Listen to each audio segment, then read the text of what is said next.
Olá pessoal do sétimo ano, bem-vindos a mais uma aula de matemática. Eu sou o professor Márcio Jean e esse é o nosso canal Matemática Viva. Pois é, né? Mais uma vez a pandemia chega para atrapalhar os nossos planos. Estávamos todos aí já ansiosos para retornarmos para as aulas de forma presencial, mas infelizmente, por enquanto, ainda não. Continuaremos com as nossas aulas remotas. Esse é o canal Matemática Viva, onde a gente vai estar trazendo conteúdos, né, dos diversos anos durante esse período em que as nossas aulas estão sendo feitas dessa forma, já que por enquanto a gente não está contando com as aulas da TV, a gente vai continuar aqui em nosso canal. Se você já é inscrito, muito obrigado. Se você ainda não é inscrito, aproveita, se inscreva no canal, ativa o sininho, porque toda semana a gente vai estar trazendo conteúdos para vocês. Olha só, durante esse mês de fevereiro a gente vai estar trabalhando com revisões de conteúdos do quinto ano e do sexto ano, tudo bem? Então, hoje a gente vai começar fazendo um pequeno histórico da criação dos números, dos diversos sistemas de numeração e focar principalmente no nosso, que é o sistema de numeração decimal, onde a gente vai trabalhar a respeito de suas características, tudo bem? Então é provável que o seu professor indicou esse link, é provável que o seu professor já passou para vocês pelo WhatsApp ou então pelo MOB o PDF da atividade que a gente vai já corrigir. Então vou passar para vocês um pequeno vídeo trazendo o histórico de como foi que os sistemas de numeração foram criados e como que chegamos ao nosso sistema atual que a gente utiliza. E no final do vídeo a gente já passa para a correção do exercício, tudo bem? Segue o vídeo! Você já deve ter parado para pensar como surgiu a ideia de número na humanidade. O número é uma ideia abstrata, mas foi sendo construída a partir de situações bastante concretas, bastante verdadeiras. Uma das teorias diz que há mais de 30 mil anos, quando os homens ainda viviam em cavernas e saíam para pescar ou então para caçar, eles precisavam controlar as quantidades de peixe, de animais que eles capturavam. E para fazer isso, eles pegavam, por exemplo, pedaços de ossos ou de madeiras, ossos de animais já mortos, tinha lá um osso, e eles iam fazendo marquinhas. Bem, peguei um animal, uma marquinha, outro animal, outra marquinha. E assim eles iam controlando quantos animais ou como estava indo a caça ou então a pesca. Eles não tinham a ideia que aqui, por exemplo, 1, 2, 3, 4, 5, 6, havia 6 animais. Mas eles relacionavam facilmente essa ideia como os animais, um animal aqui, outro ali, outro aqui, o peixe, seja o que for. Ele já sabia que esse risquinho era desse, o segundo risquinho era desse e assim por diante. Então ele sabia controlar um pouco a quantidade daquilo que ele havia caçado, pescado, buscado. Outra circunstância em que se conta a história do número é a história do pastor ou dos pastores que tinham que controlar o seu rebanho de ovelhas. Isso acontecia da seguinte forma: o pastor tinha lá seu cercado, portão do cercado aqui, e no cercado várias ovelhas. Era uma quantidade maior que essa, com certeza. O que acontece? Em regiões remotas, regiões pouco habitadas, os pastores abriam de manhã a porteira, as ovelhas saíam para ir comer, pastar, passear, e no final do dia, ou em certo horário, ele tinha que colocar todas as ovelhas de volta para dentro do cercado, para que ele não tivesse perdas ou ovelhas escapando, ovelhas sendo roubadas, etc. Ele precisava controlar certinho a quantidade de ovelha que saía e a quantidade de ovelhas que voltava. Para fazer isso, muitas vezes o pastor tinha um saquinho de pano, de pele, alguma coisa assim, e nesse saquinho ele pegava pedrinhas no chão e quando ele abria a porteira, ao sair a primeira ovelha, ele pegava uma pedrinha e jogava dentro do saquinho. E saía a segunda ovelha, mais uma pedrinha. A terceira ovelha, mais uma pedrinha. E assim por diante. E ele ia pondo pedrinhas dentro do saquinho para cada ovelha que saía. Ok. Então, quando saíam todas as ovelhas, ele sabia que a quantidade de pedrinha que tinha no saco era exatamente igual à quantidade de ovelhas que estava inicialmente lá no cercado. Ele não sabia que isso se chamava 6. Ele não tinha dado esse nome, não existia o símbolo, mas ele sabia relacionar cada pedra com cada ovelha. E no final do dia, quando as ovelhas precisavam voltar, ele fazia da seguinte forma: chegou a primeira ovelha, entrou, tirava uma pedrinha do saco. Chegou a segunda ovelha, entrou, tira outra segunda pedrinha do saco. E assim vai, o que tem que acontecer é que o saquinho tinha que ficar vazio quando a última ovelha entrasse, e aí era certeza que a quantidade de ovelhas que saía de manhã e a quantidade de ovelhas que voltou no final da tarde era exatamente a mesma. E assim ele controlava direitinho o rebanho. Claro, se entrasse todas as ovelhas que ele tinha ali na frente dele e sobrasse pedrinhas no saquinho, significava que alguma ovelha ainda estava perdida e ele precisava ir atrás para buscar ou para ver o que aconteceu.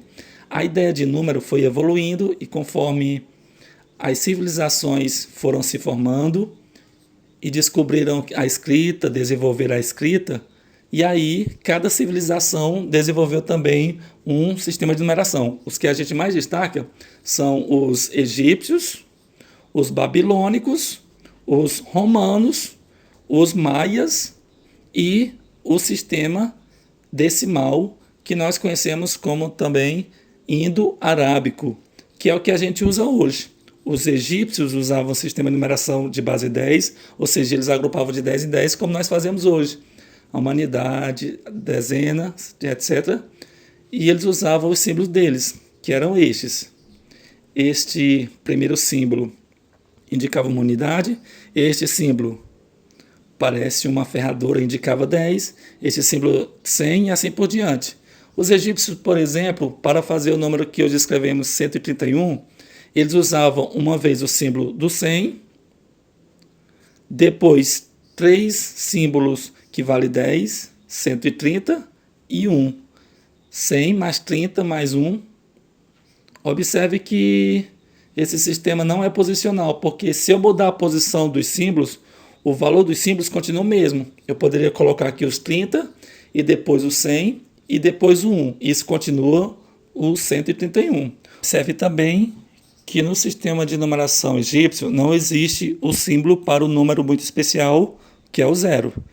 Não tem o símbolo do 0. Eles não precisavam, da maneira como eles organizavam, eles não precisavam usar o 0, o símbolo para o 0. Os babilônicos usavam o sistema sexagemal, ou seja, organizava de 60 em 60. Eles tinham símbolo para a unidade, que era algo como isto, e eles iam agrupando. Então aqui seria o número 1, aqui teríamos o número 2, a dezena era indicada dessa forma, e também ia sendo agrupada 10, 20, 30. O número 23, por exemplo, seria 2 dezenas e 3 unidades. Desta também não temos no sistema de numeração babilônico o símbolo para o 0. Aqui você tem alguns exemplos de números formados usando o sistema de numeração babilônico. Olha o 34, 3 dezenas e 4 unidades. Observe que quando eles iam mostrar 4 unidades, eles colocavam uma unidade aqui e as outras 3 aqui. O sistema de numeração romano, você também já conhece, ele usa este símbolo para a unidade, o símbolo que associamos à letra V para 5 unidades, X para 10, L para 50, C para 100, D para 500 e M para 1000. 1, 5, 10, 50, 100, 500 e 1000. Para formar um número em algarismos romanos, eles usavam este símbolo. Por exemplo, para formar o número 2, eles usavam 2 símbolos de unidades que a gente reconhece hoje como II. Se eu quisesse formar o número 7, eu colocaria o V, que é o 5, e I, 2I, que dá um total de 7. Por outro lado, se eu escrevesse VI, eu tenho 5 mais 1, que resulta em 6. Mas se eu colocar o I e depois o V, aqui a coisa muda. Quando eu tenho algarismo de menor valor ante um de maior valor, eu subtraio do maior esta quantidade menor. Então, 1 tirando de 5 são 4. Este é o número 4. É o símbolo para representar o número 4. Os romanos não usavam mais de 3 vezes o mesmo símbolo para representar um número. Esse é o número 1, esse é o número 2, esse é o número 3. Para o número 4, não se faz isso, de acordo com o sistema de numeração romano. Coloca-se o 1, depois o V, que o 5, que quer dizer 5 tira 1, então forma o 4. Observe então que o sistema romano é posicional, porque de acordo com a posição do símbolo nós temos números diferentes. Também não temos algarismo ou símbolo para o número 0 no sistema de numeração romano. Os maias utilizavam os símbolos um pouco diferentes. Eles tinham um símbolo para o 0, que era essa concha, e a partir de então eles tinham pontos e barras. E eles usavam pontos e barras, sendo que cada ponto era uma unidade, mas quando chegava no 5, eles agrupavam usando uma barra. E este conjunto de 20 símbolos compostos dessa maneira formavam a base da numeração maia. Então digamos que os maias agrupavam de 20 em 20, sendo o sistema de numeração vigesimal. Sistema de numeração vigesimal porque eles agrupam de 20 em 20. O nosso é decimal porque agrupamos de 10 em 10. Veja aqui, para formar o número 17, nós temos 5, 10, 15, 16, 17. O nosso sistema de numeração, ou seja, o sistema de numeração indo-arábico, é o sistema de numeração que acabou ficando mais fortemente para a humanidade. Vamos lembrar que os algarismos que nós usamos indo-arábicos são 1, 2, 3, 4, 5, 6, 7, 8, 9 e o 0. Estamos falando dos algarismos para compor um número, por exemplo, 473. A posição dos algarismos tem influência no valor do número. Eu quero dizer que se eu trocar isso de ordem, muda o número que eu estou escrevendo. Por exemplo, 347. Uso os mesmos algarismos, mas tem valores diferentes. 473, 347. É um sistema chamado decimal, porque nós agrupamos de 10 em 10 e temos o algarismo 0 no nosso sistema. Esse sistema de numeração, que foi criado pelos hindus e depois muito divulgado pelos árabes, porque eles tiveram uma influência muito grande em muitas partes do mundo, inclusive na Europa, é o que acabou sendo usado desde o século XVI pelos europeus, e naquela época, principalmente nas grandes navegações e expansão dos domínios europeus pelo mundo, esse sistema de numeração foi sendo amplamente divulgado e hoje é o mais utilizado entre a humanidade. Para que você tenha uma rápida noção como isso se encaixa no tempo, ali pelos anos de 4000 a 3000 a.C., nós tínhamos o surgimento, o desenvolvimento do sistema de numeração egípcio e babilônico. Ali perto do ano 1000 a.C., nós estamos falando da civilização maia, sistema de numeração maia. Surge e é desenvolvido por ali. Em 700 a.C. para frente, por ali, nós temos o sistema de numeração romano, sendo desenvolvido e utilizado naquele tempo. E em torno de 600 depois de Cristo é que o sistema de numeração indo-arábico começa a ser apresentado para o mundo. Mas demorou bastante para ele ser bem utilizado. Somente lá para frente, lá pelos anos 1300 depois de Cristo para frente, o sistema indo-arábico começa realmente a ganhar espaço no mundo. Com isso, você pode ter visto semelhanças e diferenças entre esses sistemas de numeração e analisando por que o nosso sistema de numeração indo-arábico é o que prevalece na humanidade. Muito bem. Ok, pessoal, depois do vídeo que a gente mostrou para vocês a forma histórica como cada um dos sistemas de numeração foram criados e adaptados até chegar ao nosso atual sistema de numeração, vamos agora passar para alguns exercícios. É provável que o seu professor já passou o PDF para você, ou pelo grupo do WhatsApp, ou então pelo Mob Família, então que você possa agora acompanhar a partir de agora a correção dela, tudo bem? Vamos lá para a nossa primeira questão. A primeira questão diz assim: represente de 3 formas diferentes a quantidade de frutas da foto a seguir. Vamos ver, olha só a foto. Aqui nós temos quantas frutas? 1, 2, 3, 4, 5, 6, 7. Ele quer que a gente represente de 3 formas diferentes como representar o número 7. Tá bom? E obviamente a gente vai representar pelo que a gente conhece, pelo nosso sistema de numeração decimal, através do algarismo 7, formando o número 7. Outra forma que a gente pode utilizar seria qual? Sistema de romano, né? Sistema romano. Como é que seria o sistema romano? Como é que representa? 1V e 2I. Essa é a forma como se representa o número 7 com algarismos romanos. Eu vou sugerir para vocês que a gente faça a terceira forma utilizando o sistema egípcio de numeração. Como é que é? Para representar o número 7, a gente vai utilizar 7 vezes o símbolo da haste, não é verdade? Então tá aqui, ó, 1, 2, 3, 4, 5, 6, 7. Então, essas são as três formas de umas das três formas de representar o número 7. Pausa o vídeo, anota os resultados e depois dá continuidade. A segunda questão vai pedir para a gente o seguinte: um aluno do sexto ano nasceu em 2010. Escreva esse ano usando algarismo egípcio e também romanos, tá certo? Então vamos aqui começar pelo egípcio. Como é que faz para representar o número 2010? Né? Aí você vai observar que o número 2000 é formado duas vezes o 1000, não é verdade? E cada 1000 no sistema egípcio é representado por qual símbolo?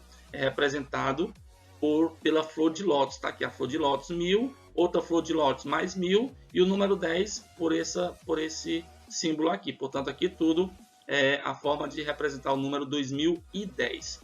Já utilizando o sistema romano, a gente sabe que para cada 1000 a gente utiliza a letra M, não é verdade? Então, tá aqui um M de 1000, tá aqui outro M de mais outro 1000 e tá aqui o X que representa o número 10. 1000 com 1000, 2000, 2000 com 10, 2010. Então, esse é a forma de representar o número 2010 pelo sistema egípcio e esse é a forma de representar o número 2010 utilizando o sistema romano. A terceira questão diz assim: abaixo temos três números representados em símbolos egípcios, babilônicos e romanos, respectivamente. Escreva-os em ordem crescente. Então vamos ver quais são eles. Estão aqui, na verdade. Aqui nós temos o egípcio, aqui nós temos o romano e aqui nós temos o babilônico. Como é que é o egípcio aqui? Cada corda dessa vale quanto? Cada calcanhar vale quanto? E cada haste vale quanto? A corda vale 100, na verdade, tá? Aqui vai ficar 100, 200, 300, 310, 20, 30, 333, na verdade, já que tem 3 hastes, vai ficar desse jeito. Já o sistema babilônico, a gente sabe que cada um desses aqui é 10, né? 10, 20, 30. E cada um desses aqui é 1. 1, 2, 3. Então, 3 grupos de 10 dá 30 e 3 grupos de 3 dá 3. Portanto, ficou o número 33 pelo sistema babilônico. E aqui o sistema romano. Cada M representa 1000, né? Então, 1000, 2000, 3000. Cada C representa 100. 2000 é 3100, 200, 300. Cada X vale 10, 310, 320, 330, 3.330, ficou assim, 3.330. Agora ele quer que a gente organiza em ordem crescente, ou seja, do menor para o maior. Qual é o que é o menor? O sistema babilônico, o número 33. E depois vem o sistema egípcio, que é 333, e por fim vem o sistema romano, 3.330. Pausa o vídeo, anota os resultados e na sequência vamos então para a nossa quarta questão, que diz o seguinte: quantos algarismos são necessários para formar cada número a seguir? Quais são eles? Aqui no caso, então, a gente já vai passar para o nosso sistema de numeração decimal, em que a gente vai observar que perceber a diferença entre o que é algarismo e entre o que é número, né? Por exemplo, aqui na letra a gente está vendo o número 7.504. O número 7.504 aparece em quantos algarismos? O algarismo 7, o algarismo 5, o algarismo 0 e o algarismo 4. Portanto, o número 7.504 é composto de 4 algarismos. Ele está perguntando aqui, quantos algarismos são necessários para formar cada um? Aqui no caso foi preciso 4. E quais são eles? O algarismo 0, aliás, o algarismo 7, 5, 0 e 4. Então, para formar o número 7.504, eu precisei de 4 algarismos. Tá certo? Na letra B eu tenho o número 1000. O número 1000, ele tem quantos algarismos? 1, 2, 3, 4. Mas, no geral, eu utilizei quais algarismos? Eu utilizei, obviamente, só 2 algarismos, que foi os algarismos 1 e 0. Somente com os algarismos 1 e 0 eu consegui montar o número 1000, que o 0 aqui no caso repetiu 3 vezes. Na letra C, olha só que número enorme é esse aqui. Que número você consegue dizer que número é esse aqui? 5, aqui tem 555, aqui tem 555 mil e aqui tem 5 milhões. Então ficou aqui a casa unidade, dezena, centena. Aqui já passa para unidade de milhar, dezena de milhar, centena de milhar. E aqui unidade de milhões. Então ficou 5 milhões, 550 mil, 555. Ele possui quantos algarismos, ou quais algarismos eu utilizei? Eu utilizei apenas um algarismo, que foi o algarismo 5. O algarismo 5. Já na letra B, na letra D, nós temos o número 174.100. Quais foram os algarismos que a gente utilizou aqui? Eu estou vendo o 1 duas vezes, o 0 duas vezes, o 4 e o 7. Portanto, foram 4 algarismos. O 1, o 7, o 4 e o 0. Então, já deu para perceber claramente que a forma de se compor um número utilizando o nosso sistema de numeração decimal é totalmente diferente e muito mais vantajoso, muito mais econômico, não é verdade, para estar representando esses números aqui. Tudo bem, pessoal? Vamos para a nossa quinta questão. A quinta questão diz assim, escreva 3 números consecutivos, todos formados por um algarismo, 2 algarismos, 3 algarismos, 4 algarismos. Números consecutivos são aqueles que vêm um após o outro. Na verdade, a gente já sabe que o nosso sistema de numeração decimal ele é organizado de forma crescente, na verdade, do menor para o maior, e o sucessor é acrescentado de 1, vai aumentando de 1 em 1. Então, números consecutivos é quando eu pego, por exemplo, o número 7, 8, 9. São números consecutivos, porque é um após o outro na sequência dos números naturais. Então, aqui no caso, ele quer que a gente escreva 3 algarismos consecutivos, todos formados por, aqui na letra A, um algarismo. Quando é que nós temos um algarismo? Quando vai do 0 ao 9, não é verdade? Do 0 ao 9, cada número é composto só de um algarismo. Então, vamos pegar aqui 3 deles de forma consecutiva. Podemos dar aqui, como exemplo, 2, 3 e 4. Cada um é só um algarismo. O algarismo 2, o algarismo 3 e o algarismo 4. Poderia ser 5, 6, 7. Poderia ser 4, 5, 6. Poderia ser 7, 8, 9. Uma sequência de 3 números formado por apenas um algarismo. Então, aqui na letra A, serve como exemplo esse aqui, 2, 3, 4. São consecutivos porque vem um após o outro e cada um é composto apenas de um algarismo. Na letra B, ele quer que a gente forme 3 números consecutivos que tenham 2 algarismos. Quais são os números que têm 2 algarismos? O que vai do número 10, porque compõe o número 1 e o 0, o algarismo 1 e o 0, até o número 99, que é composto do algarismo 9 e 9. Então, do 10 até o 99, a gente pode escolher qualquer sequência de 3 números consecutivos, um após o outro. Vamos trazer aqui como exemplo para vocês o número 27, 28 e 29. Está na sequência e cada um é composto de 2 algarismos. Poderia ser 52, 53, 54, poderia ser 77, 78, 79, né? Qualquer número que vai do 10 até o 99 é composto de 2 algarismos. Já que na letra C, ele quer que a gente forme 3 consecutivos com 3 algarismos. 3 algarismos vai de qual número até qual número? Parabéns para você que chegou à resposta de que vai do número 100 até o número 999. Do 100 até o 999, qualquer sequência de 3 algarismos, de 3 números, você vai estar aí compondo números consecutivos de 3 algarismos. Vou trazer aqui para vocês como exemplo os números 574, 575, 576. Poderia ser vários outros? Sim, poderia. 221, 222, 223, ou então 871, 872, 873, ou então 692, 693, 694, também seriam exemplos de 3 números consecutivos formados de 3 algarismos. Vamos agora para a última letra, a letra D, ele quer que a gente forme números com 4 algarismos. Quais são os possíveis números compostos de 4 algarismos? Vai do número 1000, na verdade, que tem 4 algarismos, até o número, deixa eu ver aqui, até o 100 mil. 100 mil tem quantos? O 100 mil é 1 e 3 e... Não, já tem número demais.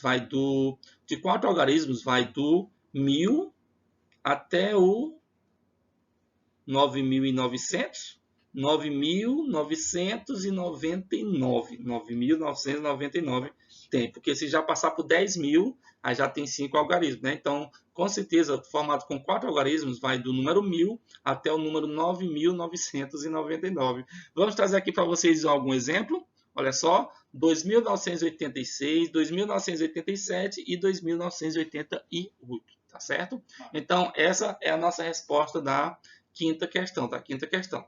Vamos agora para a nossa última questão. Se você está anotando aí, você pode pausar o vídeo, anotar as respostas e vamos agora para a nossa última questão. A última questão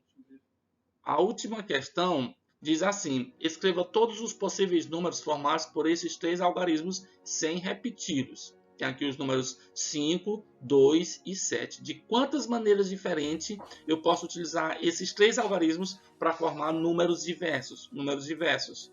Vamos organizar quais são os possíveis.